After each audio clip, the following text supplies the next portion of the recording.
What's up? Good morning, everybody. Hey, Sloppy, what's going on? Hope you are doing well. There'll be no one in this room. Other format drives me bonkers. Um, Hold on just a minute. Let me get the items set up. I hope everybody's doing well.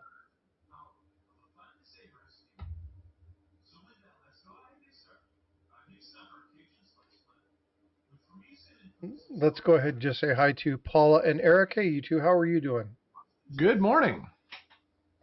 Good morning. I'm trying to pop the chat out. I had it popped out, but it went away again. And it looks like I I'm am doing well. Good froze. morning, everybody. You're pros. You are Looks like everybody frozen. else Yep, is not. you are frozen.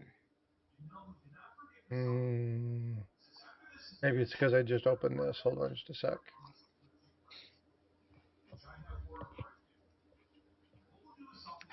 Which one is this? There we go. Let's see if that's any better. Yeah. Whenever I open up Microsoft Edge, the resources go through the roof and it locks me up. So And you got a supercomputer. How can it do that? it's the resource hog. I'm doing two different platforms and it bogs me up. Plus, we've got I'm competing with my son's streaming right now. So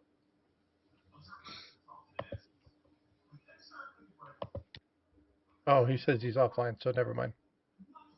Not sure. Well, how are you two doing? Wonderful. Wonderful. Paula, how about yourself? Did you get your top off of coffee? My top off. Your top Yeah, off. I did. Hey, what I'm kind of trying show to is trying this? to. I know, right? I didn't say, Oh my did you gosh, take your top off and get coffee? I said, did you top off your I can coffee? already. My grandkids in the background. Yeah, I'll be muting for a minute. Oh, no worries. I'm going to put in here. I want to get Sloppy's opinion on something real fast. I said that the other thing drives him crazy. I want to talk to you about. I'm going to go get a refill of coffee real quick. I'll be right back. Yeah, no worries.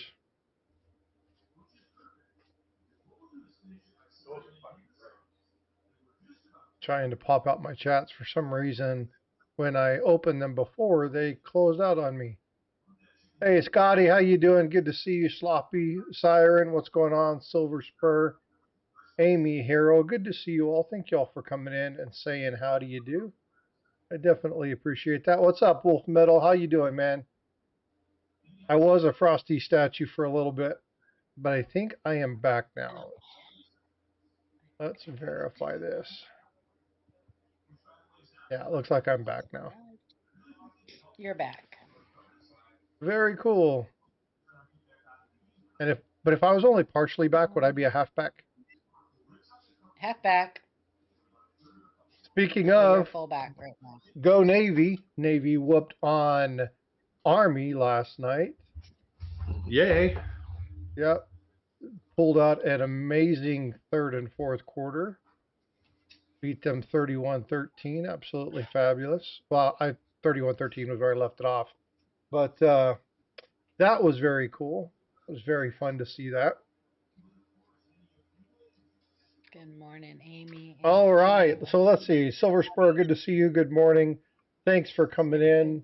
Scotty Aquati, Darren Ottman, Dust Logic, Amy Harrell, Rockzilla, good to see you. Rockzilla, I'm glad you got the Secret Santa stuff. Rockzilla was my Secret Santa. Sent that stuff off. Oh, nice. So he sent me a very nice message. He was going through a very tough time. He lost his mom not too long ago. So it was good to say that that brought you a smile. So I'm glad. Thanks, Eric. Eric just gifted 5 new memberships, and I think I'm going to follow that kindness up with my own. Let's gift 5 myself. So Gatita was gifted a membership. Darren, Ronald Smith, Silver Addiction, Jay Sonata, and then I gifted 5. Command Execute, that's an interesting name. Lady Bluegrass, Vincent, Coin Sense, and Nonsense. I like that name, by the way. And Lori Amarista. Congratulations on getting memberships. Let's go. All right. Very cool. So, what's up? What's that?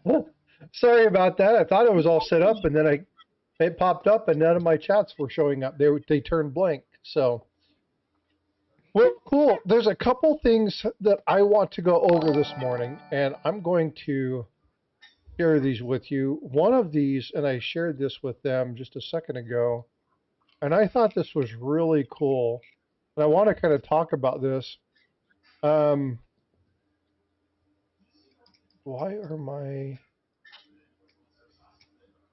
are my tabs not showing up? Interesting. All right, so let's go ahead and throw this over here. Wait, hold on. Rare $1. Oh, wait, that's a great story there. This one right here? Yep. All right, so rare $1 bill with the serial number 1 discovered in a vending machine. Check this out. Look at this. Very cool. 00001. I bet somebody's grandmother or grandfather's pissed. Looks pretty well circulated, though. Yeah, it looks like it's been circulated. That person somebody ironed it. Yeah, but still, number 1. I'm surprised it made it through any kind of circulation. They were talking about the likelihood that you would get that. It's pretty cool. It's in Parksburg, Georgia. We've seen some pretty cool things come across Livecoin Q&A with Kingdom Currency coming on the line and showing some pretty we've had stuff. several like solid 1s and solid 8s and solid. Well, the solid 8s is like a really big deal. It is. It's a big deal. We've had. Yeah, really but cool this is just really cool. Never had it. Yeah, and the solid 8s has something to do with the Orient, doesn't it? Yeah, it's a very lucky number. Yeah. Yeah. So, but I thought that was pretty cool. I thought that was something that came out a few days ago, but I thought that was pretty cool. You find some stuff from vending machines, so there is stuff out there. When you get money, you get change, and you go look through it. This is one thing we talk about this kind of stuff a lot. You'll never find this paying with a credit card. Looks like it's 2003. It is 2003. Yes, Logic. Yeah. Yeah, it is a 2003 F8A138. So, but you can only get this by using cash. Now, obviously the person that found this was the operator of the vending machine, but still, how cool would that be? Pretty neat stuff. What's up, Jack Gallman? Good to see you, brother. Yeah, very, very cool. Yeah, 8s and 88s Yaks Nav are extremely popular in China. Well, not just China, it's Japan in general. It's a very lucky number. So that was pretty cool.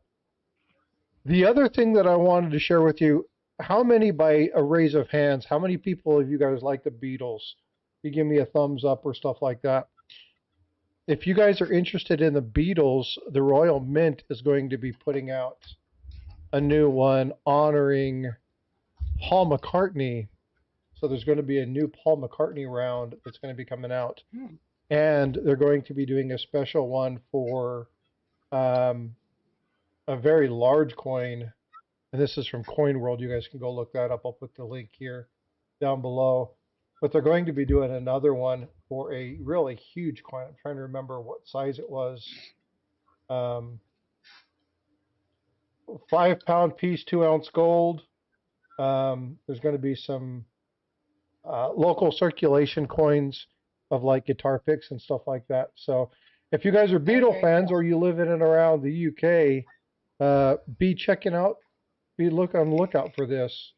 There's the normal half-ounce coin is going to start out about 15 pounds, 28 pounds, I think, for the 1 ounce. So be checking out for that one if you guys like Paul McCartney. And then the last one, this one I wanted to show just because they were talking about it yesterday, is the Marine Corps. Many of you have already seen this, but this is the new Marine Corps set. Pretty cool set if you're looking at getting stuff like that. I won't be purchasing this from the mint. If I get something like this, I'll be buying it after the fact when I can get it at a cheaper price. But they have a ton of events. So if you know somebody who's in the military, who served in the Marines, they've got a whole bunch of foundations, and I wanted to show this with you here. All Veterans Affairs offices are going to have cake cutting ceremonies for the Marines. They'll talk about the dates. Those will be released. I've got something from my VA on this, which is one reason I wanted to share this. Marines across America are going to be doing a showcase. They'll be having distributions and things set up. So be checking your local areas. And then again, the Marine will be showing up at various sporting events and stuff, celebrating their anniversary and doing that. So if you get the opportunity, or if you know anybody who is a Marine vet and you guys are in or around those areas, make sure you go and check those out. So I wanted to just share those with you this morning just because yesterday somebody had talked about the Marine Corps medal. I did find they have a new iconic ship. I won't bore you with that one. It's the HML Belfast. It's a 925 silver, but it's really cool. High relief, really neat piece. So a lot of really cool things coming up. Ernest Edwards says, my late father Moses Edwards is a USMC. Outstanding. Yeah, but a lot of cool stuff. I know we have a lot of different people in here who serve our military and enjoy different events regardless with that esprit de corps. So I wanted to share that with you. If you guys are interested in it, I can post dates, times, locations for some of the events. So if that's something you're interested in, please let me know, and we'll connect on that.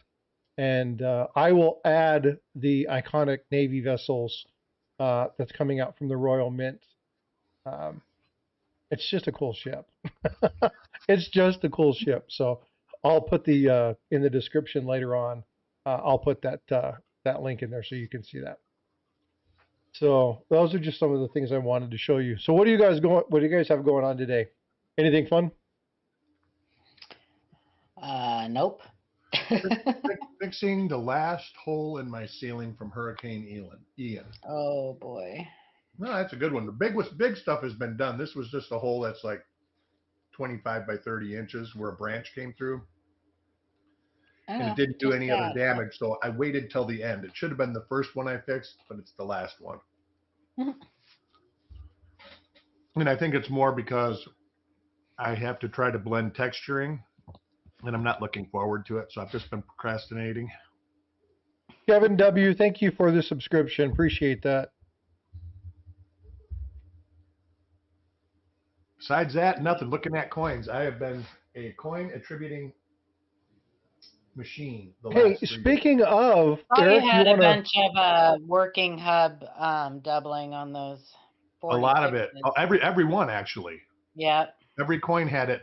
Now there's some that are not working hub, and there's a working hub on the reverse and obverse, according to Wexler. According to Wiles, there's not. Well, there for sure is one on the obverse. So I'm not sure. I've got one that is definitely a great listable DDR, and I've got one that I consider a great listable DDO. Yeah. Why don't you pull a couple of them up? All right. There's one that I want to look at where there was the like a lot of the re-engraving that was done, a lot of the touch-up work around the dates. On the have a variety, I don't think. Around In God We Trust. 949 just gifted 5 memberships. Outstanding. 949. Thank you so very much. Yeah, I definitely appreciate that. Let me go wash my hands because I just ate an apple fritter and I might have grease on them. No worries. That's probably a really good idea. So 949 just gifted 5 memberships. New England Cajun Roots reseller.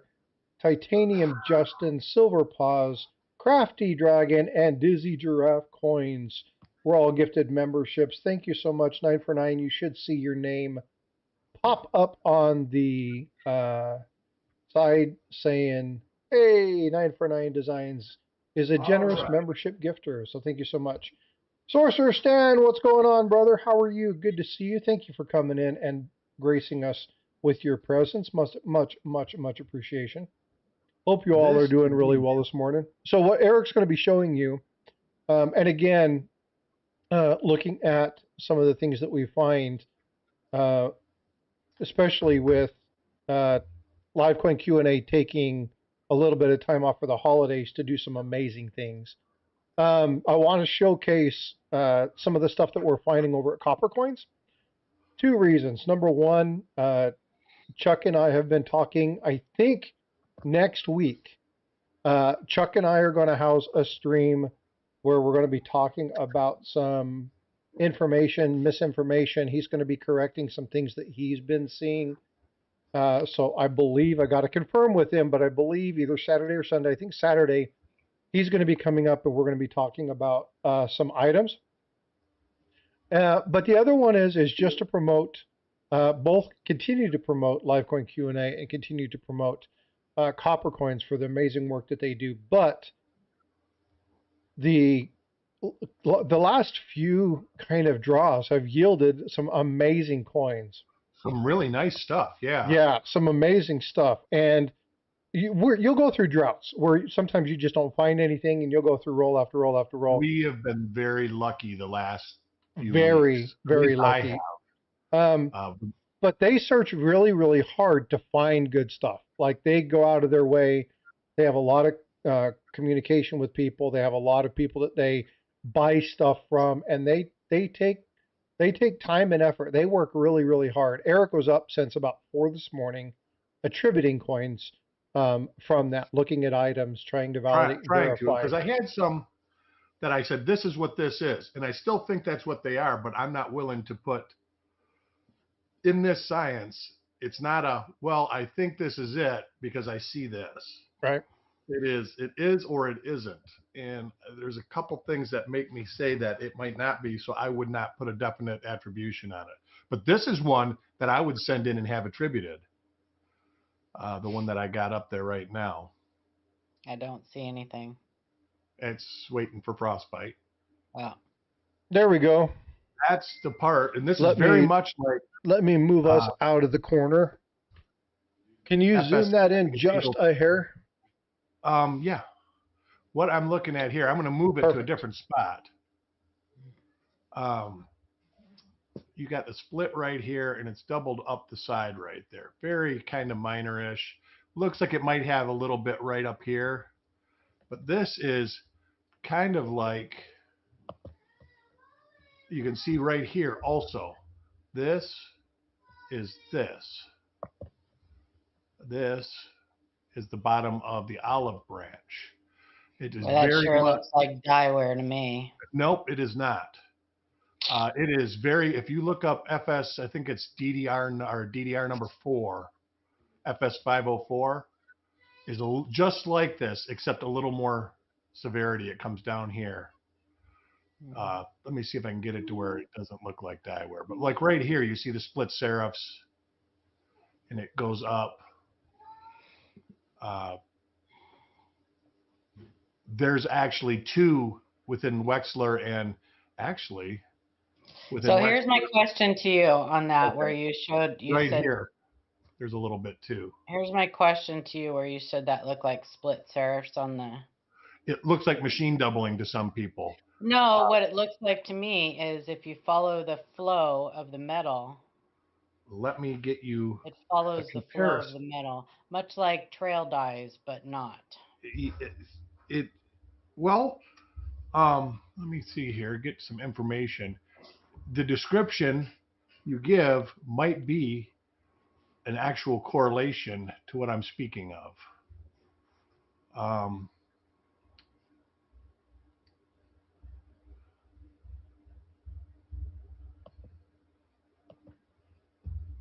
That's cool, Eric. I'll have to go check that out. Eric Matt says he just posted something over on the Discord channel. offset. I believe this is a class 4 right there. And right here. Like I say, look up, go to Variety Vista. And let me find it here. And you look up, it's DDR number 7. And you will see, while it's much stronger.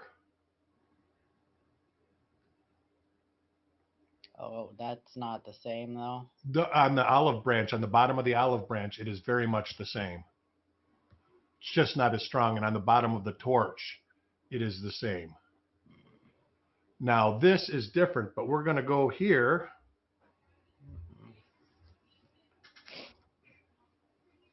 I would like to see a overlay on that one because those dies look like they have been abraded. Oh, a lot of them have been worked. Yeah, but you look right there. You see the same shape, but it's not moved over with the pivot. And of course, there's no pivoting here or offset. But this might be the coin that you were talking about, Frosty. Nope. No. Oh, you'll know it as soon as you see it. It's like stands out like a sore thumb. For sure a double die. There's 5 of them. I mean, they're exactly the same. That is not like any form of ejection or die wear. Yeah, Eric. In this, if I would have just saw that, I probably would have went, it's not. But that's the part right there that gets me. And then you look in the M of unum, and you have the extra thickness on the side of the unum. The dot is extra thick. I'm not seeing it. Well, it's kind of hard to. So you look at this dot, it's round. You look at this dot, it's egg-shaped.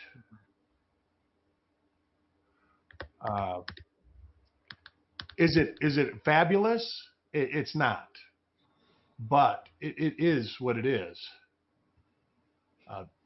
Out of all the, and there's one I'll put one under here that you can see real well as a DDR, and Wiles would list it, and I don't think that Wexler would list it.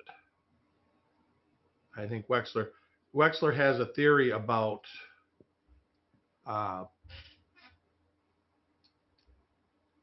the doubling, and I agree with it actually, because it's the same theory I say is going on with the 1909s. Oh, this has got some of that stuff that Frosty's looking at. Is this the better one?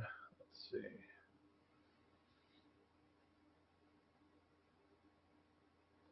Which one is the better one?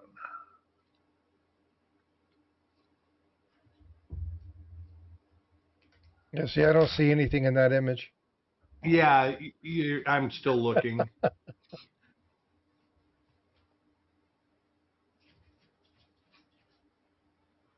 There.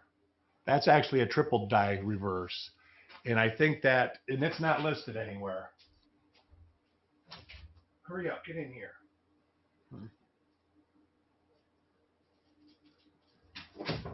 And then you can also see it in the D, of course. It's kind of harder to see at that angle, but you can see it at the bottom of the D, bottom of the I. There are a lot of them.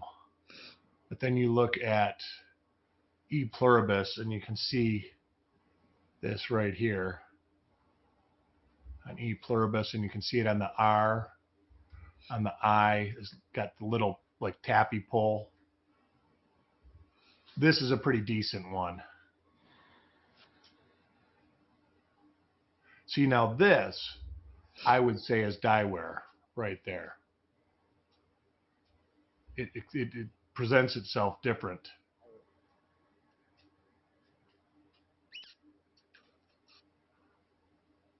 So that is the one that I was most impressed with, and I'm surprised that it's not listed. And then you have, let me find the double die obverse.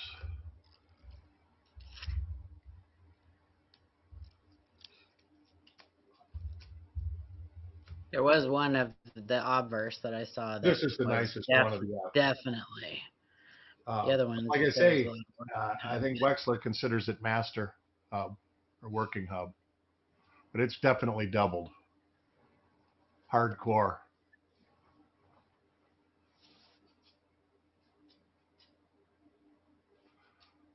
But you can see it even on trust. In the bottom of the U there. Those are the small initials. Right here. Oh, on the initials, that's where you can spot. There's probably 10 of them. Well, you know, there's 2 different initial types. That's two right. Two different motto types. Here, I'll show you.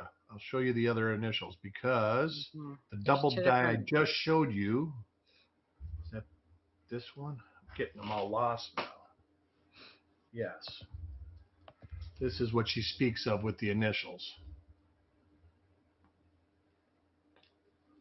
Then make sure you show that the retool date or the retool. But he does talk about how the working hub doubling that is so prevalent on the 46s, how it changes with die wear. Oh yeah, I was looking at the initial. So. Yeah, that one that I showed you has not anything. That's the other set of initials right there. Smaller and further apart. Same with the motto. Yes. The motto is different. Slight, but it's there. All right. Now that was this. And what resource are you looking at, Paul? Are you pulling up Wexler's? That was Wexler's that she's reading. No, it's Variety Vista. Oh, is it? Has a design you're talking variety. About the initials. Yeah. Yeah. But Wexler talks about the working hub doubling on the 46s.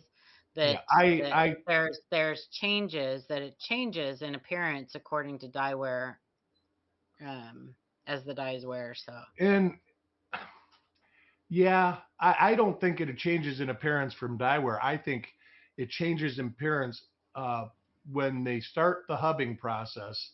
The blank is like a pyramid. I'm talking about. I'm talking about the master die. That's what I'm talking about. Yeah, he talks about the variances on how they can be different, but not exactly the same. And it's not just die wear or die state because they're different in early die state coins. My theory. No, I'm talking about the master die. That's what you're talking about. You mean working hub, not master die. Working hub doubling. Is master die. The working hub doubling. Yes. Can change on the working die. It's not necessarily exact, but it's close to being exact. And I'll show you one that is actually on the master hub, I believe. Here, I can put it. It's on my coins. Every one of them had it. I'll be back. Okay, Arnold. Find this. Coin number 1. Yeah, coin number 1 had it. This is I'm for sure is master die or working hub. So Eric, did you hear that Santa Claus is broke? Uh-oh. Yep, now he's going by St. Nicholas. Nice.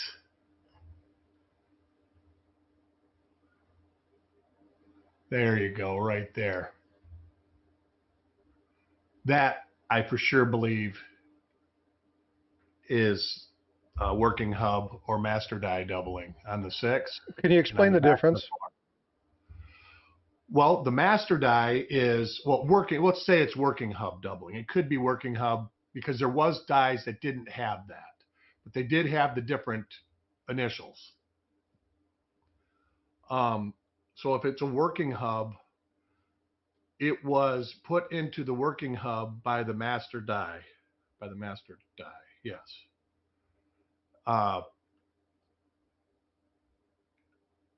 And then put into the working dies by the working hub, master die, working die, I think. I'm getting confused, but you can see the doubling here. Every coin in that roll except for like 6 had this doubling. And they were different die pairs. At first I thought this was a minor double die. Master die, working hub, working die. Right. Yeah. No, it would be Master Yeah. die, working hub. Master die, working hub, working die. No, it would be master die, master hub, working hub. No, master hub, master die. Okay, well, anyways, we know it, but master hub is the first. Yep. Master die, working Galvano's hub, the first. working die. All right, master then, hub. all right, yeah, all right, all right. So, anyways, this would be transferred to probably the master die when it was being hubbed from the master hub. Yes, No. that's right. Master hub. It would be from the master die to the working hub.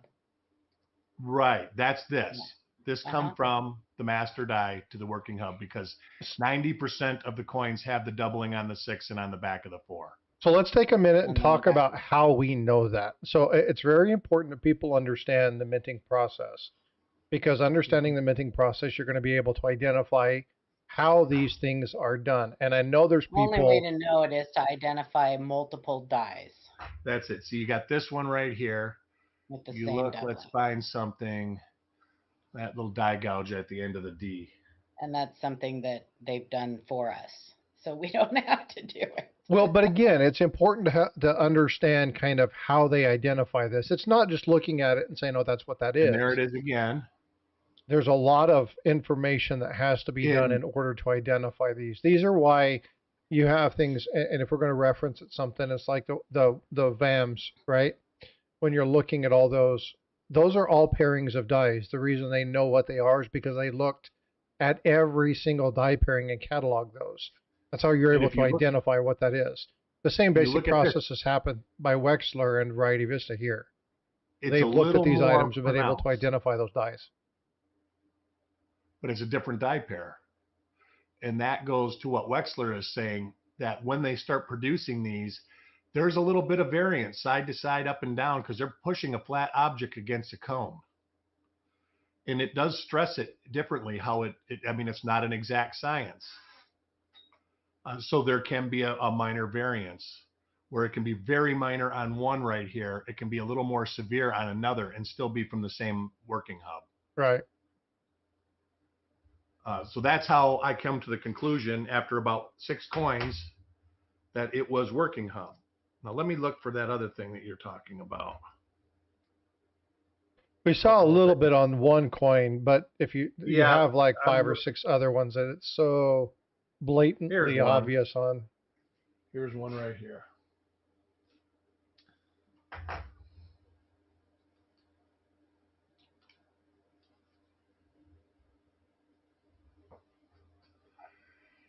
And there again is the doubling. But then you look right there, and it's, well, that's not a good example of it either. You can see it, but it's not real deep. We had some that this all around the edges was super deep. And there might have been something where the dies were breaking prematurely there and they were trying to strengthen the die. That I think is speculation. I don't think it's ever been confirmed. But they do it a lot on 43p steel sets also. But let's see, what is another?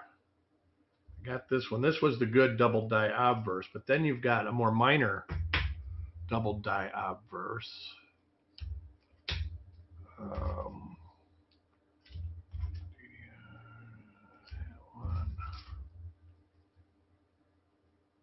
There's one right there. There's another one. This goes here. Sorry, I'm talking to myself. I'm trying to keep these in order. No, I understand that you got 50 coins to sort through, so.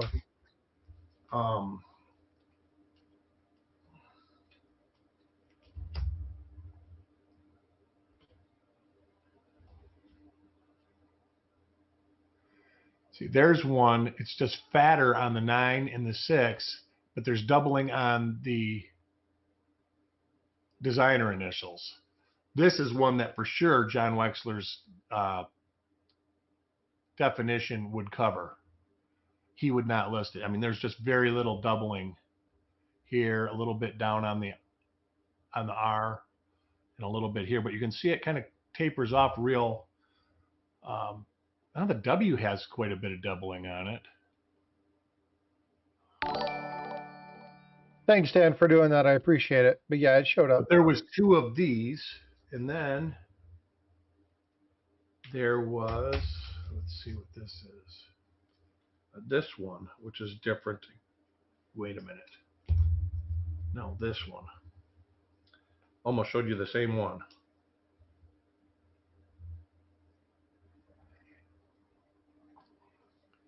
There's another one, even though the doubling, that's got pretty serious doubling. In the thing, it's like the 43. This indicates it's doubled. So this is another one that probably is listable. Let's see if I can get a better picture. They're really hard to see unless you get the light exactly right. This doesn't have a lot of doubling on trust.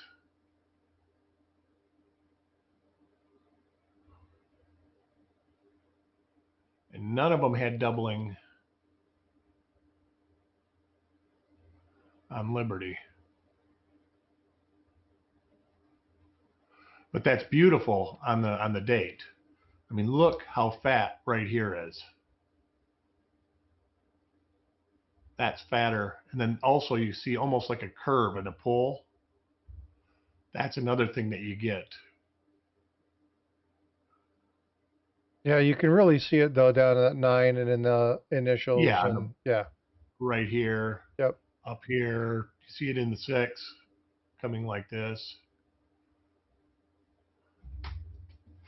And I understand why they don't list everything. I think it was Bill Fiva that said some of these things are like looking for fly poop in a pepper jar. Fly poop. That's like the what is it? The professional years or the Lincoln legal years? The stuff in the windows. Yeah. Fly poop out of the pepper. Chihuahua. You know, also you have to. They did a lot of retouching. That's what we're looking for, Paula. And channeling. We have the channeling and the retouching. That's what that looks like on In God We Trust. But we got an example that it's like it's serious. It's extreme. You can see where that. In my opinion, is there was a massive clash and they tried to clear it up because if you look at some of the abrading on some of these coins, it's massive. It's like they redid the entire freaking surface of the die. Well, that's not what I'm talking about, though. No, you're talking about what I'm talking about and what Frosty's talking about. It's just not coming out in the words the same. Like the channeling around the devices. Yeah. Yeah. You see it on Lincoln's face, on Lincoln's Sense all the time. Mm-hmm. And I think they did that a lot in the 40s. Well, it was probably a die making technique that the die maker at the time, that was the head die maker, he was the one that made the decisions, and then eventually they fixed it on the, from the Galvano all the way on. That goes to what we're talking about, those meetings that the Mint has. Is it the CAC meetings, I think you call it? Mm-hmm. Is this it? CCAC. CCAC, yeah. When he says the die life will be this was a way to prolong the die life. Yep. I think that's one, but cheap back then. That was post-war too, so they were, probably trying to save on steel and everything. Well, the amount of steel, I was in manufacturing my whole life. The amount of steel it takes to make one of these dies is insignificant. So I doubt that it's the actual price of the steel. It's more of a labor type thing, I think.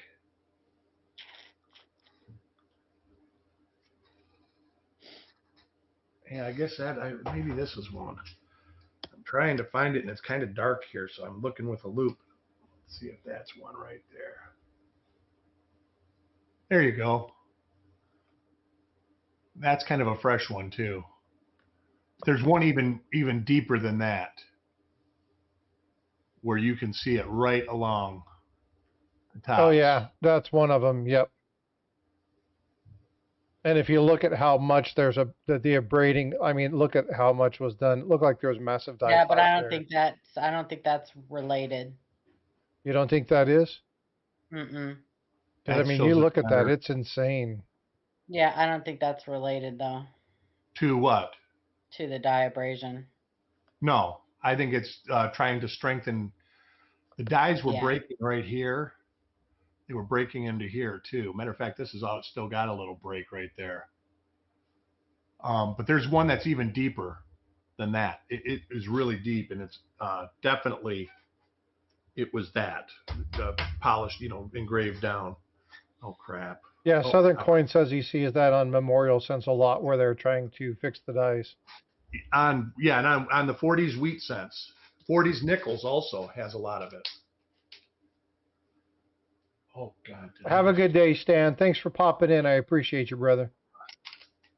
So ultimately, I came up with 2 attributions, but I'm gonna have to put them on the tag with a question mark, because I'm not willing to commit per se.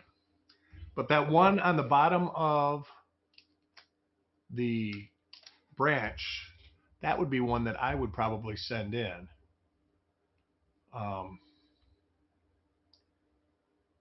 But I don't know anybody who has sent any. Has anybody sent any double dyes into Wexler?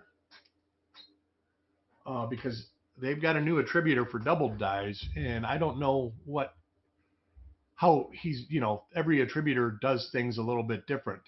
He definitely might not follow the same opinion that John Wexler had. So I guess it would be a crapshoot at best. But something tells me, let me see what he's listed. I think he just listed a bunch of double dyes. What are you presenting anything today? Do you guys have any of the reveals going on today? I do not. My last reveal is tomorrow at 5 o'clock. Chuck has reveals left to do, but I'm not sure what his schedule is. All right, there is a lot of. Let's see if there's anything that would correlate to this. I'm not seeing it.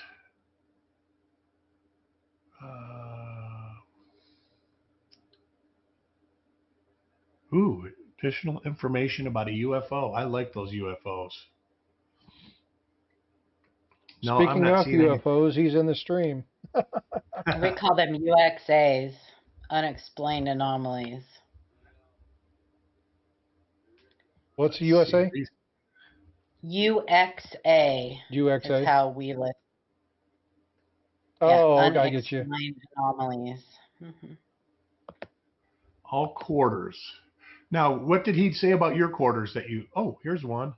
46. Well, Tanner Scott and I don't agree on those completely yet. He says they're individual listings, doesn't he? He'll come around. No, I'm just not convinced that they are not a master die issue. And that, I'm not convinced.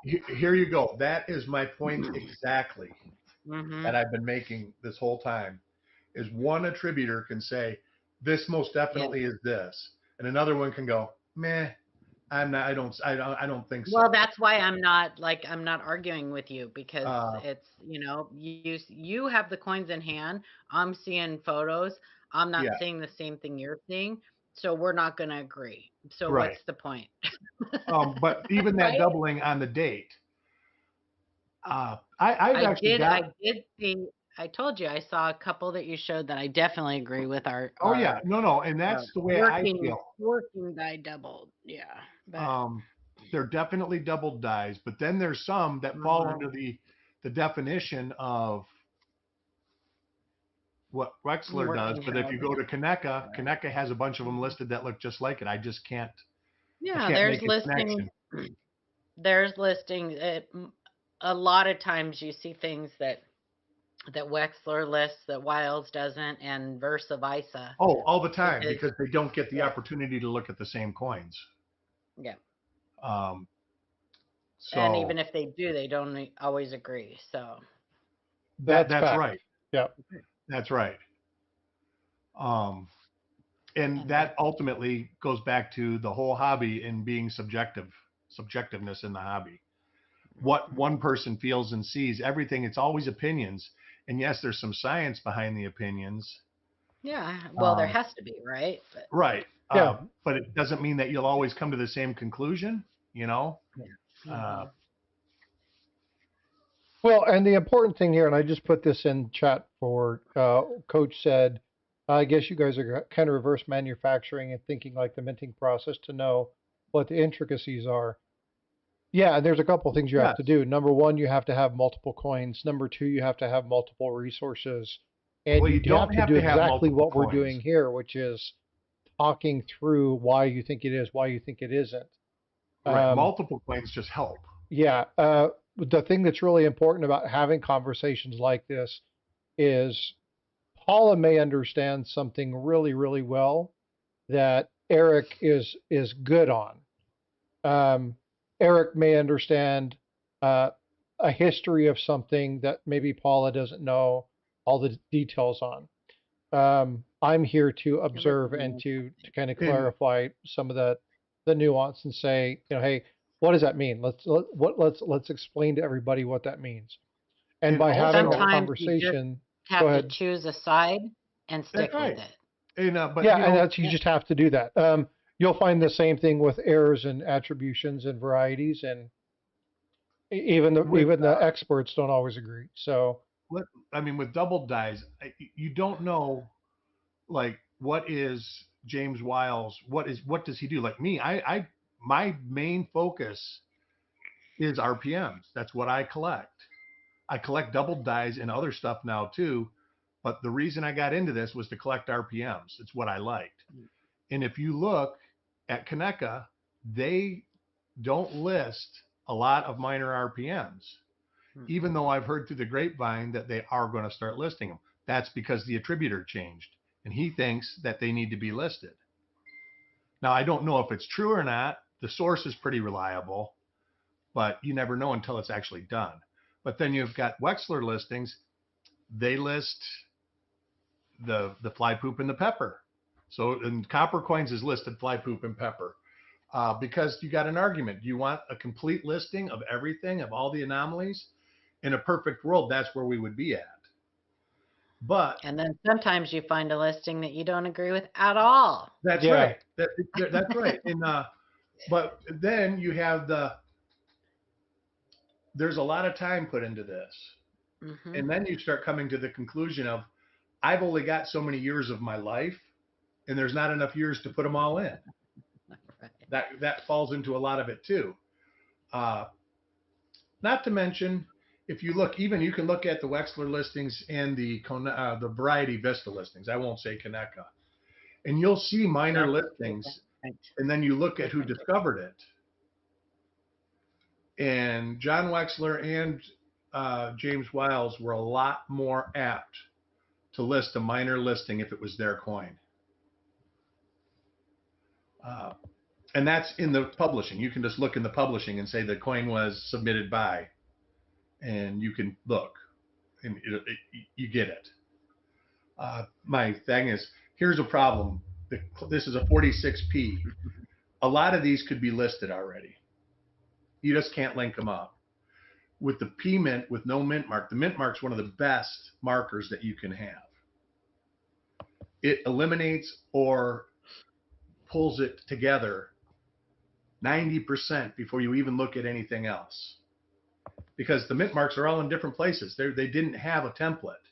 It just said, here, it's got to go below the date, or it's got to go here. Got to go above the dome on the war nickels. Try to get it in the center. But they're all in different spots. You look, they float all around. Class 6 double dies in the 30s and 40s. Brian Allen literally has thousands of them that are unattributed. And it's because you can't attribute them because they're probably 5 different die stages, or yes, stages, not states. And 4 of the 5 aren't listed. And you can't say, until you find the one that's in between, you can't say, well, this definitely connects this. And you see that on copper coins all the time. You'll see this listing was found to be a later die state than this. And that's because we found a coin that's usually in between that you can link both coins together and link them together. Then you move it and delist it. Hey, Steve LaPointe just dropped 5 more memberships. All right. Smog the Magnificent, Nice. B. Roos, Big E, the Silver Sphincter, I still like that name, and Cece, Miss Christina. Thanks so much for that, Steve. Matt T says, if I ever show up in Tulsa, I think Paula will smack the crap out of me. Nah. He wanted to know what I'll just ignore you. I'll just ignore you. Or she'll put a unicorn suit on and follow you. That's not. I'm never wearing that thing again. I got video of that. Shannon owns it now. Shannon owns it. So, but yeah, that's my take on attribution. It's always changing and evolving, and it depends who attributed it. And that's why I asked, is anybody got the coins attributed by Tanner yet? No, Tanner and I went back and forth for a while on those double. I've got those 2000 on the obverse of the women's quarter series. Yeah, I've got some of those, and I've got to look. I'm not sure what my opinion is. I've seen a couple pictures. The thing, if it's on the hub, it's going to be on tons and tons and tons of different die pairs. It is on tons and tons and tons. Like by tons, you mean like 60? I think they carried over the obverse dies from design. Oh, it's on actual different. Oh, yeah, most definitely they carried the obverse dies over. You know, they make the dies for the whole year. They don't change. Actually, I don't think they're being listed separately. So that's my issue. Can't say we've got one passion, we've got determination. Like, and if we set our sights on something, and then attribute it to the next design also when it's the same exact die. Right. My question was how many, they make, how many quarters they're making? 10 billion? By load. Yeah, a lot of quarters. So if they get 1 million coins out of a die, which on a quarter, there's no way. They're probably getting, in a perfect world, 500,000. And more likely, probably 250,000. So they're probably at like 40,000 die pairs. It's a lot of die. I also believe that it's a master hub issue.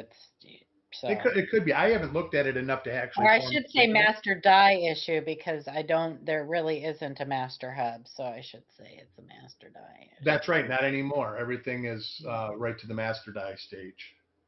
Yeah. So are they doing that with everything, or are they doing that just with everything? The metals? Everything, the master's on a CNC now. CNC. Yeah.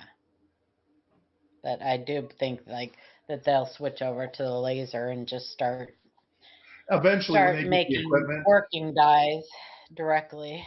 And that's part of my theory on why there are so many double dies in the last 3 years. I think that they're just putting patches on stuff, replacing it with cheaper stuff, because they know what the future is going to bring. There's no reason to retool everything. Replace is necessary until we get the retooling done.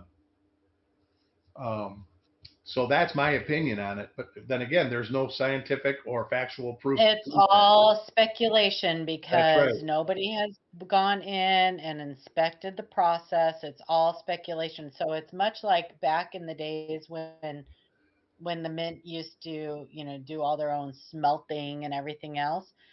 They would, and here's another thing. So with our copper-plated zinc planchets that we get from a third party, a couple third parties actually, I think we get them from. Now they're all. I don't think the mint does any of them. The mint did do some of them in the 80s. Nobody has ever been allowed to go. No, they've never done the copper-plated zinc since. I thought they did in 82, 83, and 84. And then they've always farmed them out. They've always got them from a third party, and the people that we get them from have never allowed anybody in to see the actual process. So all of that is also speculation. Yeah. Why don't they allow that? They used to allow people to go in. I don't know why these people don't allow I'm sure it. it's like It's Alan Herbert writes about it in his book, and I'm sure it's like I think it was Levi in his Strauss. edition he talks about it. You can't go in and walk and make the paper. That's totally isolated from public. How they make the rag for bills. So a lot yeah, of I understand that, but you should still be allowed to see like the general process. Like Fort Knox. You know, I mean, we don't use the years, Galvanos anymore. They can if they want to. Oh, that I'm sure So I'm sure if Ken Potter or one of them would call and say, "Hey, I want to come in," and I'm sure that they absolutely would allow somebody to come in and inspect the process and stuff like that. Now, would they allow them to take pictures like they used to? I don't know. I don't think the Mint allows pictures inside the facility anymore, do they? They not anymore. I don't believe so. Yeah, I think they tell you can't use cell phones or anything while you're in there. You can in their gift shop. You can in the gift shops. No, right. Yeah, most definitely. Well, that makes sense because they want you to buy stuff. So you're showing their stuff off. It's free advertisement. But, there's a lot of processes in manufacturing. They call it proprietary processes. They don't want the rest of the world knowing what they're doing. I understand it, but like I say, there's just things have changed in the last 2 years, and nobody can convince me that they haven't. Well, do you think that if they are buying manufactured machines, so I don't think they're buying remanufactured. I think like not remanufactured. Not let me finish my statement. Okay. So if you go through and you're taking photos now, if you look at some of the old videos that were done, you would see, the name of the manufacturer. You would see the serial plate. You would see the name, and then they would have their labels on the side of the machine indicating what that was, or any cautionary items, or if there were any hazmats, they would label all of the hazmat, the warning symbols, chemical signals, and things like that on the sides of the machines. But I'm wondering if now that they're shifting to more of the laser engraving, if the U.S. Mint doesn't want people to know the types or the brands of machines that they're utilizing, so that these people who are counterfeiting aren't utilizing the same general technology. I think that what you're going to see is the laser engraving is going to be for higher end, larger coins, and they're going to use this like a CNC router to do the rest of them with a needle and everything else. Right. Just because that technology, I can remember my son used to run a CNC router to make like game pieces out of nylon and wood and stuff like that. And it was a very expensive piece of equipment, like 15 grand he paid for it. You can buy a CNC router for $60 now. Is it one that can make a die? Probably not. But that just tells you the one that used to be $15,000 is under $100 now for the motor. You've got to do the computerized stuff and serial it, get the serial port all done and everything like that. Well, I mean, my buddy does CNC work, and some of the machines he has are $50,000, $60,000, $80,000. Right, but they've come down in price, like. Well, huge. The ones that he used to have were $750,000. So they've definitely come down in price. And that's my point. If you're buying a press, and the press is a bunch of money, and then of course you buy let's just say it's a Joe's Press Company press. Everybody uses the same press. But like when GM gets it, when Ford gets it, they do something proprietary to make their product where they think it. So they do something to change the press a little bit. And see, I'm wondering if it's that they just don't want to give out information. I think it would be nice to be able to get in. I think another thing that would be really cool is to be able to get into the gold facility and see the gold again in Fort Knox. Well, I would love to be able to go in and see how the entire process of the copper plated zinc planches. I would love to see that, because we get these, unplated and partially plated and all this other stuff that I don't always agree with when they come about. And I would love to see exactly how they say that, or if that's even possible on some of them. I would say it is possible. It's probably well, not a lot of probable. people say it is possible. A lot of people say it is possible. And It I'm is not saying possible that it's because not always possible. I'm just saying that on some of them, I don't agree. you're right. No, I agree So because you can take acid or other stuff and remove stuff.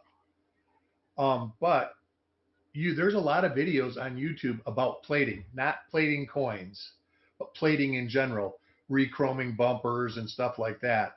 And they talk about when certain chemicals in the solution uh, get at a certain point, the plating won't stick anymore. and that's all great, but Right, I but their don't know quality what, control but should catch that. I don't know if that applies to copper plated zinc cents or anything because I've never been able to be in there to see it. Right, So right. that's what Yeah. I'm saying. Yeah, A lot of these errors that are coming out, quote unquote, it's all speculation, and it's all, so a lot of times it's what's more likely than not Occam's razor, but without actually seeing the process, it's right. hard to And say for that's where sure. Yeah. I am with the double dies. I think and here's just speculation. They start out, I think the first single squeeze press was 150 tons. And they weren't single squeezing, uh, they were single squeezing up to nickels at that. Couldn't get the quarters and the half dollars and all the other stuff to single squeeze yet. Finally, they get it up to 220 tons. And they, most of the time, half dollars will single squeeze. There's still times where they don't. And then, of course, that did come out in an interview that if they have to re-squeeze it, they re-squeeze it. They don't scrap it because it's not totally hubbed. They will re-hub it. So I want to call out a couple of things real quick. Tiger Stacker, Steve LaPointe, 9 for 9. Each just dropped $5 super chats. Thank you guys so much for the support. Much appreciated. And my thing is hey, that 220 ton press bit the dust. Well, we can fix it. We can put a new pump on it or whatever. But the only pump we can get is 140 ton. Well, put the 140 ton on it, and we'll just hub everything twice. Because we're getting new equipment anyways. That's my theory. Because you go from 1 or 2 to 5 double dies a year to 100. Something changed. Even 2024, there's no nickels out there. Nobody can find nickels, but yet there's 10 double die reverses listed already. So they're and Exactly. look at all the quarters. Look at all the quarters. Exactly. Yeah. Look at all the quarter double dies that are coming out, and they're not terrible double dies. Some of them are kind of nice. I just wish I had the. Yeah, but when they are that abundant. Right. Well, that goes to like. You know what I'm The saying? big ones, and you don't list the fly poop, but then you got the purists that say, "Hey, we don't want to list it all." This is where the problem arises. Yeah, I get both sides. Certain people on YouTube doing videos about these double dies that are selling on eBay for big money and blah blah blah blah blah blah blah. But they don't understand Thanks, Tiger. that these are extremely abundant, and the likelihood is that they are not actual working hub double dies. That they are probably somewhere up higher in the process, and they will end up being so common that they just don't understand. Another issue was it Washington crossing the Delaware quarters. The first couple die chips on the Washington crossing the Delaware, they were going for $100 a piece. And it's like everyone had a die chip. They're probably not even related to that crown. I think that crown die break, I think that was probably a more catastrophic event. I don't think that there was a real slow progress to that. So I think that many of the dye chips that you see on those are completely separate events, separate dyes. Oh, most definitely. That's a part of the dye. When you talk about the re-engraving, that's a part of the dye. They do that to strengthen it because there's catastrophic failures in that spot all the time. You look at LP2. Everybody knows the formative year, the log splitter. On the O of 1 and on the C of cent and on the shoulder, the dies broke there all the time. Almost every one you look at, or the forehead cracks. Yep, the forehead cracks all the time. Almost every single listing has a northwest die crack on the forehead. Well, that's like when the women's quarters first came out, there was a die crack, and I called it right in the beginning. I'm sorry, I'm patting myself on the back a little bit, but I did call it right in the beginning when these die chips in the corner of his mouth started appearing. I said, I will bet you anything that is just a very weak area of the die. And if you'll notice, they're less, anyway, if you'll notice, they're less prevalent now than they were because I think that they strengthened that area on the dies. But thanks, Breakan, for the gifted memberships. Boy, the memberships are flying. The membership, and yeah, we're on a train. It's flying, y'all. Thank you so much for the support. Nasty ass got one. Anyway, you are right, Paula. That goes to a lot of the stuff. But usually when a design comes out, like the next women's quarters, the first few die chips and die cracks, they're going to sell for $100 for no reason at all because they're going to be plentiful. Yeah, the problem though that you get is these people who get a little stiffy and they do videos about how, oh my gosh, did you see the new die chip on the blah blah blah blah blah, and everybody goes out and starts spending a ton of money on these things, and what's going on is that you're listening to someone who really has no idea what they're talking about. They're pushing the L on the rims too. Instead of giving you good information and telling you, hang on, wait a minute, don't spend your money. Yeah. Chuck's the lurker too, by the way. Oh yeah, Chuck lurks all the time. Chuck's a lurker. So he goes to these streams when he says he wants to get on and he wants to straighten a few things out. Well, that's because he's heard some stuff that obviously, he told me it petrified him, the stuff he was hearing. Yeah. Yes. Yeah. And, Chuck, welcome to my world, Chuck.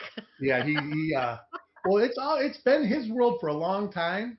No, I know. It's my world. I mean, I get email. Chuck just for a long time, and I know for a fact for a long time, Chuck avoided that kind of stuff. Oh, he does. That's why he's not on Facebook. It raised his blood pressure so high. So yeah, that's why he's not on Facebook. I'm not on Facebook. I don't answer questions on Facebook for that exact reason. Because you can tell somebody what it is, and you'll have 10 people tell you why you're wrong and why it isn't what it is. 90% of the information you guys hear out there is garbage. So find people that you know what they're talking about and just stick with them. I see the blind leading the blind all the time. Like they'll do these streams and they'll have a panel of people up there and it's just the blind leading the blind. Someone will be searching coins and every coin they find, someone's telling them, oh my God, you've got this and that's worth $1 million and you should have that created and blah, blah, blah, blah. Right. Well, like Frostbyte, you and me, we have differing opinions on certain things. Yeah. But it's not wrong type opinions. The base of the information is the same. Fundamentally, we are the same. It's when you start getting into little tangents, and that's like everything in life. When you start getting into, it's too minor, or is it this, or is it that? Could it be this, or could it be that? There's another attribution thing. The best attributors in the world, some of them go by the adage, I'm going to list it until it's proven that it's wrong. And then it gets proven wrong, and then they take it down. Others will say, I'm not going to list it because this is what I feel. If somebody can prove me right, I'll list it. And then that happens too. Yeah. Copper Al says, Copper Owl says, I recently went to an LCS and heard the owner tell the next guy in the door that if he heard it on the internet, it's complete BS. For the most part, that's probably not wrong. There are some decent channels out there. I don't want everybody thinking that we're smashing every channel that's out there. No, there's tons of decent information out there. Tons of crap out there. Yeah, tons of crap. And that's one of the things that Chuck wants to talk about. Because the bad ones overshadow the good ones. And that's because they tell people what they truly want to hear. That's it. They're shopping. Yeah, people shop for answers. This is one thing that Paula and them hear all the time on LiveCoin, and that is people shopping for answers. They do the same thing within mental health. I've got friends that are counselors. I used to work with counselors in substance abuse programs. And you get the same person asking different counselors the question, hoping they would get somebody to say something different. Then they would go back to all the other ones and said, see, you were wrong. Because they're just waiting for the one person to support their claim. And this is one thing that is the problem with social media, is that every idiot now has a stage. Before the village idiot was the village idiot. Now every village idiot has followers. And they're making money doing it. Yeah. They're making money doing it. They don't care if it's true or not. They just want to hit that, that next milestone. And you'll see all three of us. Chuck, you'll see that on LiveCoin. There's a lot of channels where you're going to see one thing remain. And they'll tell you, sorry, that's not what it is. I know it's going to cost me a sell, or I know that it's going to cost me some money, and I'm sorry that, I'm not giving you what you want to hear. But I would much rather somebody be honest with me and me realize that I'm not going to go to other people, make a fool of myself. A lot of people don't want that. They don't want to be, they don't want to be wrong. And you'll never learn by doing everything right every time. And so this is why when I ask, people have the attention span of an ant. They have the attention span of an ant. They want a 30-second video to tell them what they want, and then that's it. And so they hear someone say, hey, you can find this 1955 double die in your pocket, and that's it. Then they click and they move on. They don't want it. They don't stay to hear the entire story. They just read the thumbnail. You know what I mean? Yeah. Okay. Well, but again, we've talked about this. We've talked about benefits and the downfalls of AI. There are some really good things that can be done with AI. I use AI in my normal day-to-day work to research information and to pull data from multiple sources.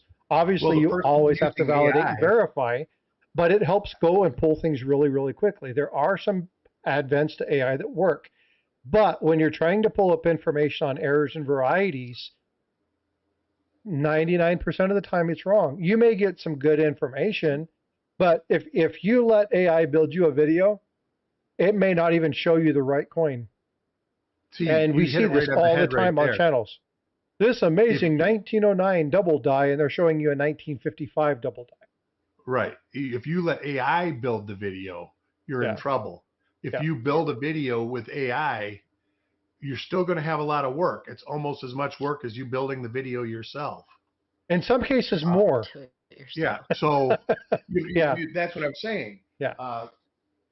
So why use AI? So that's the problem with AI. It's not AI. It's the person using the AI. Marley and T, what's up? Good to see you. Hey. Aw, hi, sweet thing. She must be on the...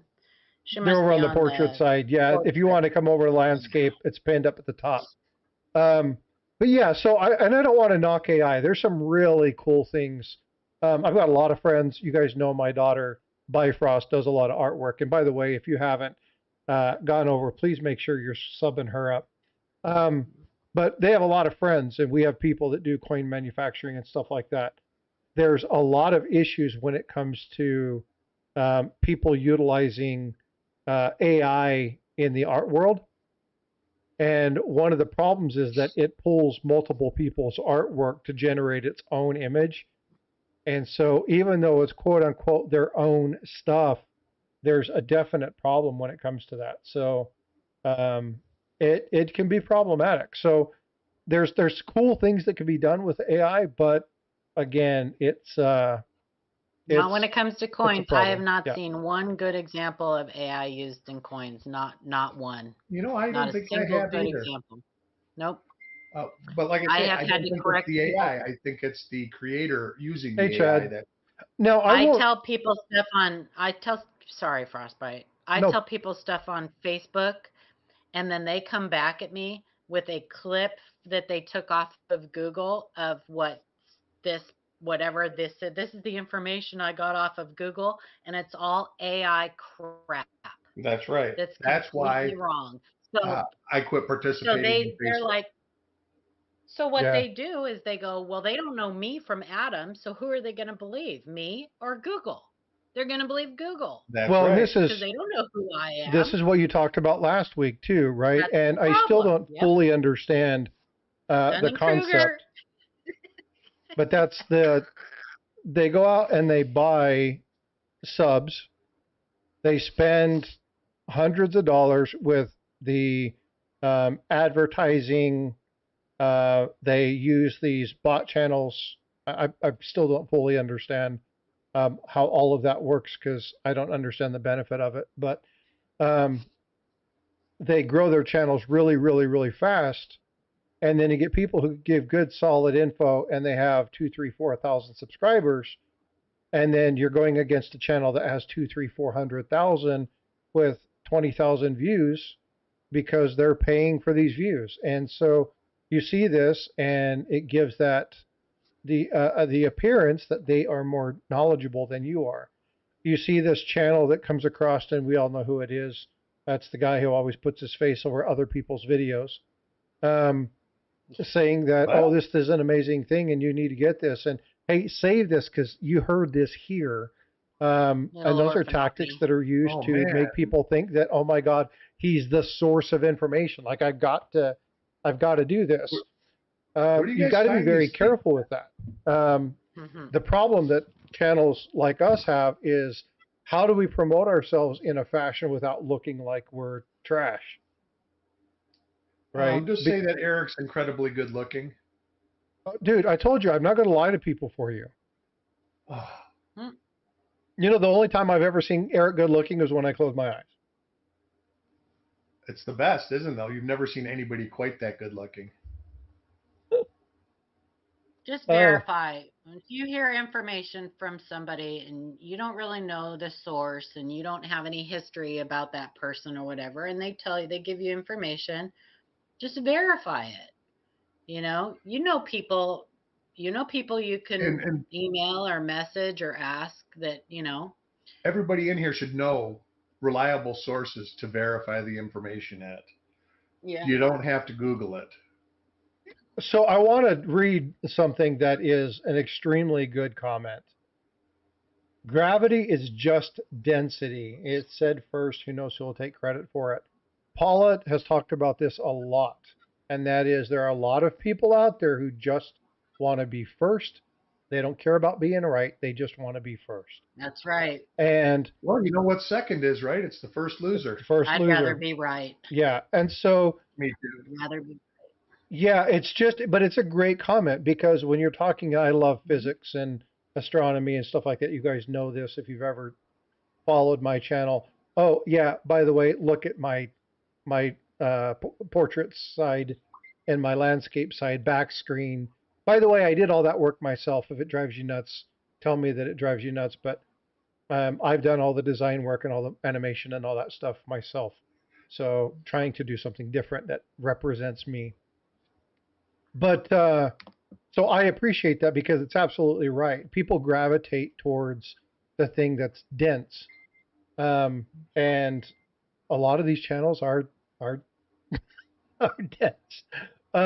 But again, it's volume, and a lot of people they know how to use FOMO and they know how to use things against you. You look at some of these advertising. What's that game? 8 Gravity or 8th Era. Prime example. Yeah, 8 Era. 8 Era, yeah. Prime example of people utilizing With the star privy? Yep, people utilizing Nobody's talking about that anymore. Go figure. You're not finding it. So I did a short on this, and I'm like, hey, this is a big flop, and I want to explain why. If you go look at any of the gaming communities... Boy, I got a lot of flack for that, though. Yeah, but it's okay. I sure did. People hated on me for... But here's the thing. If you go back and look at any gaming forum, right, you go do a Google search. I will push this out to anybody. Go out to Google search, and barring any paid advertisements, those don't count. Any paid advertisement, I want you to go look and type in Google, sort it out by the last 2 weeks, and type in 8th era or 8 era. And I want you to tell me how many hits you get. And the answer is none. They're not talking about it in gaming boards. They're not talking about it in the gaming community. They're not talking about it in the development circles. They're not talking about it in the numismatic realm. The Mint's not talking about it. Nobody's pushing this game, which means it's no good. It's a flop. Nobody's talking about the star privies either. I would lay wager. Now, people are still talking about the star privy, but normally it's coin channels like us or Coin Media or Numismedia or things like that. Right, or people that have them and want to sell them. Yep. And so you'll see those. And again, not paid advertisements, but go look at it and see if you can find that. And I pulled a video search. I copied it. I put some information out there. I did a short on this. You will not find anything in the last 2 weeks in Google on this particular game, the structure, the development, new items. You will find a couple paid advertisements. The paid advertisements are by 2 of their biggest sponsors. And those 2 of the biggest sponsors, they're only there because they probably did a 30-day or 60-day ad. And so let me ask a question. You just won't see it. My question is, with the game flopping like it is, do you think they'll even go with the Eagle Privy? My hunch is that if they show that if this isn't going well, they won't do that because there won't be any money in it. So we may not even see that Eagle Privy in April. All right, let me ask you a question, Frostbyte. What was the initial cost to buy these Star Privy 1 ounce Silver Eagle? I think raw they were like $69.99. $69.99, and then they can buy them for $45 right now. Yep, they dropped to $49.99. J&M Bullion's got them for $45.78. Yeah. So they're dropping in price. Yeah. They're dropping in price already. And that was from a Google search, worthless Star Privy ASE. Eric, it wasn't the coin that people had a boner about. It was this one of 50,000 8 era. Which was marketing. I get it. I get it. I just was wondering. It was all marketing. If they were going up or down in value. They've obviously almost went down in value, half price. Right. And they're still promoting them as the lowest mintage ASE. Well, they're not. They may be the lowest mintage bullion ASE. Right. But yeah.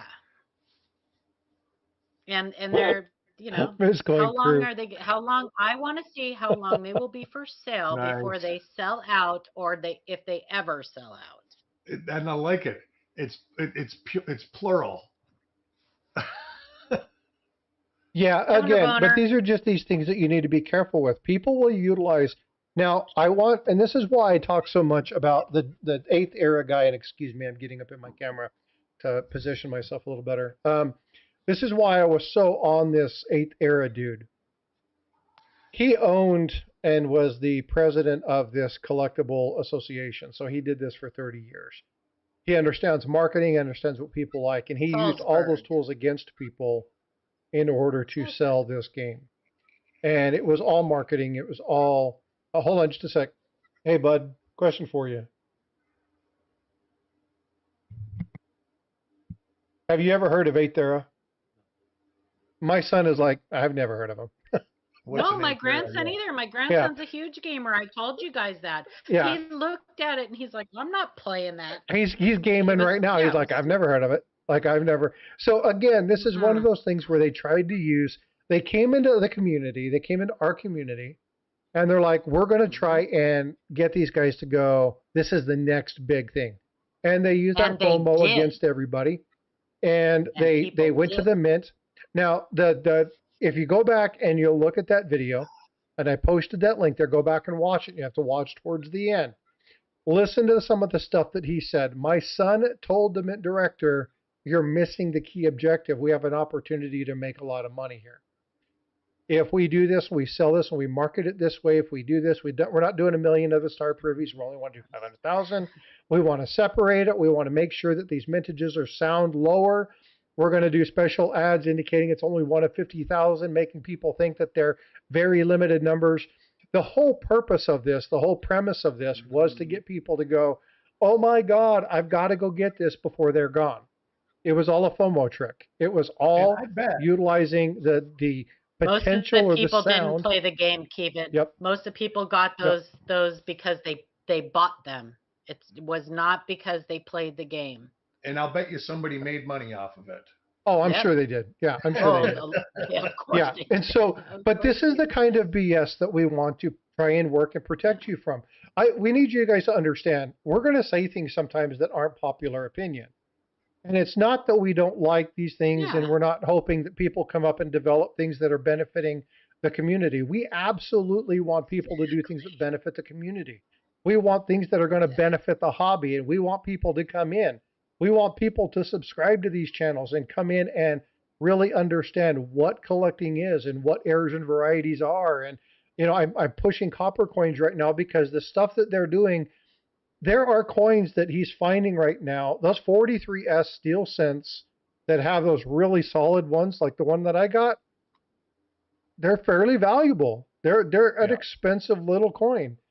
You can find good things. Now, will you always get one? No, but if you don't have time to look at them or you don't really know what to look for, Copper Coins offers you a service for you just buying the coin and then they're looking at it for you. Livecoin Q&A. Livecoin Q&A will allow you the opportunity to take photos of it, ask questions. Don't just send a crappy photo and say, tell me what this is. But hey, I've looked through this. I think it's this. I want to find out more information about this. Can you give me more about this? Am I right? Am I wrong? And tell me why I'm right or why I'm wrong. And they will do work. They will do research. They will study this for you. They take time out of their schedule to help you. I promote these two because of the work that they do for the community. They really bust their ass to make sure that you guys get the best possible information that you can get. Now, I bring them up on my channel because, one, as they start talking stuff, I want to be that person that says, hold on, explain that. I know there's people like myself who don't necessarily understand the premise of what's going on here. So can you break that down? Tell me exactly what it is in plain language of why this is what this is. And I use my process management, my project management, my strategy management to listen to those things. And I can hear it in the background. We're not doing it to make a bunch of money off of it. We're doing it because we love the hobby. I don't make a dime. No, we do it because we're interested in helping the hobby. I make a little bit of money, but I make a little bit of money. Yeah. I don't do it for the money, though. The money is it just happens. Yeah. And at the end of the day, you guys can buy what you want. It's your money. It's your hobby. You get to collect what you like, and you get to buy what you like. But you should always be open to hearing all sides of the story, right? To getting all opinions on it. Exactly. Because certain things are going to be good investments and certain things aren't going to be good investments. Certain things you're going to spend money on just because you really like them. Other things you're going to spend money on because someday you pass it on and you know that your family will benefit from whatever investment you made on it. But that's actually been part of my goal this week is I'm going to get it by the first of the year. I am going to get some sort of organization. So if something happens to me, it's not a free-for-all, because right now, if this was taken to a coin dealer, they would just go, throw it in a coin counter. We'll deal with it later. Basically, it's that bad. Tubes and tubes and boxes and boxes and boxes and boxes. Just leave it to me and Paula. We'll make sure it's sorted properly. Exactly, Eric. Yeah. But and it's not going to be perfect, but it's going to be in some sort of order. The good stuff's going to be pulled out, and at least all the $50 will be. It won't be 60 boxes that have $3 half and a couple silver dollars in them. all the silver dollars will be in a box or 2 boxes or whatever. All the half dollars will be in a few boxes. All the dimes and quarters will be in boxes. That's my goal. All the real good stuff will be by itself. Hey, here's something I found. I've got 13 31S plus a graded, so 14 31S coins. I thought I had like 4 or 5. Nice. 14 D. Kevin, that's great. Hey Barry, thanks for the sub. The beautiful thing is as long as you have somebody that you trust that you can ask your questions to, Kevin, that's all. That's the whole point, right? I don't care if you don't want to use me, if you don't want to use Eric, Chuck, if you want to just use Frostbyte, and that's what that's Frostbyte great. too. Use whoever you want to use. I use them. if I got a question, well, I wasn't going to say anything, but I use them. Yeah. I'll ask Frostbyte. I'll ask other people. I know a lot of people to ask if I don't know. Yeah. Paul is the same way. But see, this is where this community is good. Like, and I have had a number of people send me coins and say, hey, can you tell me what this is? Sometimes I can answer that. Sometimes it's really simple. It's like, oh, those are plating blisters, or no, that's that's a counter stamp, right? No, that's you can see where somebody punched a hole through that. It's not dire. It's been a repaired coin, right? You see that in some of the old Indian head cents and stuff. But there are other things that's like, well, hold on just a second. And I get on the phone and I'm like, hey, Paula, have you seen this?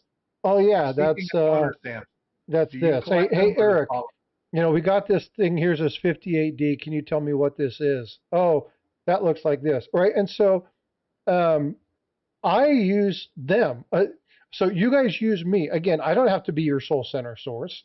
I'm not telling you that Livecoin Q&A has to be your sole center source. I'm not telling you that Copper Coins. I'm telling you that the three of us are here as a resource. It doesn't matter where you go. What you're going to get from the 3 channels that are on this panel right now is integrity. You're going to get honest answers. And if we don't know, we're going to tell you we don't know. And we're going to either get the answer from somebody we do know, or we're going to connect you to somebody that does. I don't want to be somebody's only source. My goal is to help you learn how to learn yourself, learn how to find the information yourself, learn how to do your own research, or get to the point where you don't have to ask me questions. That's what I want to do. That is my point for doing what I do, is giving you the tools to do it yourself. Yep.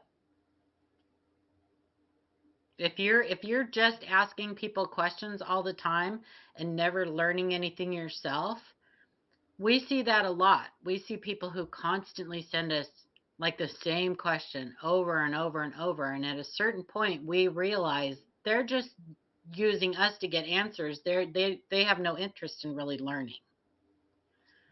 And that gets frustrating because we want people, you'll see it on our channel, people that started out in the not hardly knowing anything, and then now they send us amazing finds all the time. Coin junkie. We have 2 people on our panel that were just beginners when they started out on our panel, and now they're teaching people, and that's fantastic. Oop. Yeah, it's a lot of fun. I have gained and gleaned so much information. Now, mind you, that the 2 people that are here are not the only 2 people. There's some other amazing people that I would like to call out. The Jacks, Jack Young and Jack Riley, brilliant for this hobby. Mike and Matt, Coin Show Podcast, brilliant for this hobby. I love to lurk in their broadcasts. They do some amazing things. They have some amazing people on. They really they have a good way of talking about stuff. They're corny, so I get along with them on that end. But you look at Joe, I was about to say Joe Rogan.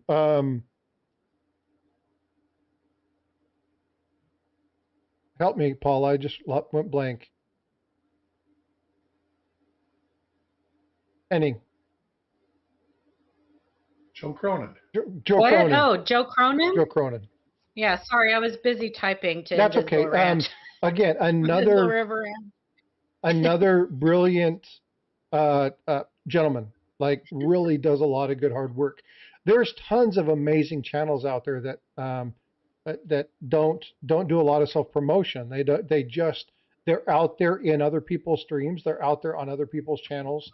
They're monitoring certain things and they report on them. And if you guys go jump into, and I don't like Facebook at all, but I love going into Jack Young's Fun with Counterfeits and just looking at some of the stuff and what is it, and asking some questions. Some of it I understand, some of it I get, some of it I can see, but some of it I just don't understand. Like, what are you seeing here?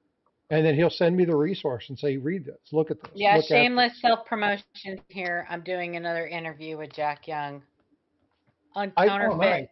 Yeah, I gathered that. He told me that he needed to update his slides. Yeah, he did. He just sent me an email this morning, an updated email. So I'm going to be doing one on counterfeit Morgans. So. He's got a 1921 CC and a couple other, stuff. Are you going to talk to him about the new non-Morgan? That's what he's doing it on, the Morgan. The non-Morgan. Not Morgan. The not Morgan. Yeah. That's what he's doing it on. He just found a new slab, a new one that cool stuff. Have Morgan on the. So there's a lot of great information out there. But folks, what I really like is that I would never have been able to see some of the collections. I wouldn't have been able to see if it wasn't for Chuck and Eric. Being able to watch some of their kickback, have fun, drink a beer session with some of their buddies, and go over tons of crazy cool coins. I wouldn't have gotten that opportunity if I wouldn't have been associated with Copper Coins. Looking at LiveCoin Q&A and some of the people that they've had, looking at things like Kingdom Currency when it comes to understanding dollar bills, or when it came to looking at Jack Young, right? Or the short orders. Yeah, we're gonna have him back on too. Yeah, I love that the Kingdom Currency guy. That guy blew my mind. We're gonna have oh my gosh, I always forget his name. Short Snorter? The gentleman. Yeah. The Short Snorter guy was great. Yeah. The guy that did the math in his head though of probability. I was just like, my brain just went boom. Sam. I was like, really? And I'm kind of a mathematical. Yeah, Sam. He's so I go pretty quick at it. But this is why. All right, Elle, have a great day. Thanks for coming in and modding. I much love, much appreciation for you. Thank you. But yeah, there's so many cool opportunities for us to learn from people who really know, that really are the expert in the field. And LiveCoin Q&A has really been able to present some amazing things. Coin Show podcast, if you haven't gone and look at some of the stuff that they did, their interview with Ventress Gibson was really cool. But they had some other amazing, and I can't remember his Rittenhoven boss's name. That interview was a very nice interview. It was very well done. Who? The Mr. Written gray sheet guy. The interview that they did, I can't remember his name. I'll have to pull it up. Yeah, I'm terrible with names. But look at the interviews that they did. Coin Show podcast is a lot of solid information talking about, what's happening and what's going on and what isn't and what is there. And I like it when they show some of the cool things that they have. There's just some amazing informational channels. Now we've got tons of channels in the community who are great and they're fun to be around. We have some great channels that do auctions, and it doesn't matter what platform they are. They do auctions. They're fun to go in and find items. So sometimes they're good price, sometimes they're not. Understand what you're getting if you're going to go into those. So go in prepared. There's channels out there that do metal detecting and salvaging and pouring, and so we have a bunch of amazing people in this hobby. But make sure that when you're there, you're listening for information. My grandfather used to tell me, listen to everybody, but trust none of them, verify everything, right? Like if you hear something, go find your own bend on it. Find out if it's true. So, just do your due diligence. That's all I can say. Did you see Ash's comment? Well, yeah. Well, my mom was my mom was a vampire and my dad was a snowman. Well, they called me Frostbyte. Oh my gosh. Yeah, it's another reason my wife and I don't do foreplay because I totally melt.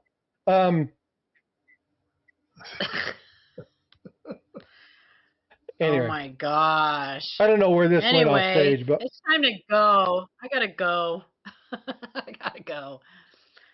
Yeah, I'm going to be wrapping things up. Eric and Paul, as always, thanks so much for the discussion. I enjoyed today's episode. It was fun. Heck yeah. No, I said I wasn't going to do this, but I'm going to show this just because I love this coin. This is the HML Belfast. That's cute. Ooh, that's pretty. I really like this. Again, the Royal Mint is putting out some amazing. If you order it now, you'll probably have it by Monday. Is it a bimetallic or what is it? Like bronze and silver or? It is 925. It is made of. Where's the details? I mean, 92 struck on 92 fine silver and finished to proof. But it's bimetallic, right? Yeah, I'm not sure what. It's probably a plating. I'll look and find. Oh, here we go. Oh, there it goes. Plated with fine gold. Outer is 925 sterling silver plated with fine gold. Inner is 925 Oh, very cool. It looks like a bimetallic. So yeah. So anyway, absolutely fabulous piece. I'll be picking this one up. See ya. Bye, Paula. But yeah, I had a couple of people just text me and say, show me. But yeah, absolutely fabulous. This is going to be one of the new ones. There's not a lot of them. There's only 1,938. So, but cool stuff. Absolutely beautiful piece. So anyway, just wanted to share that with you. All right, folks. Well, Eric, thanks so much for coming up and hanging out with me today. I look forward to next week. We'll see y'all soon. All right, we'll see you later. Ladies and gentlemen, there's a lot of cool things going on. Tomorrow is the Copper Coins reveal show at 6 p.m. Central, 7 p.m. Eastern. Make sure you go over. If you haven't already subscribed to them or Livecoin QA, please make sure you go do so. Please go over and check out my daughter Bifrost channel.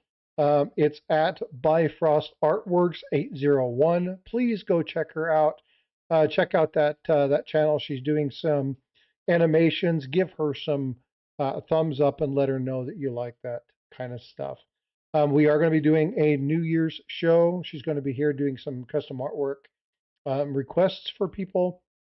Maybe even doing a full-fledged painting. So we'll talk about some of the stuff that she's doing. Eric, thanks so much for throwing the Copper Coins Discord. Please go check that out.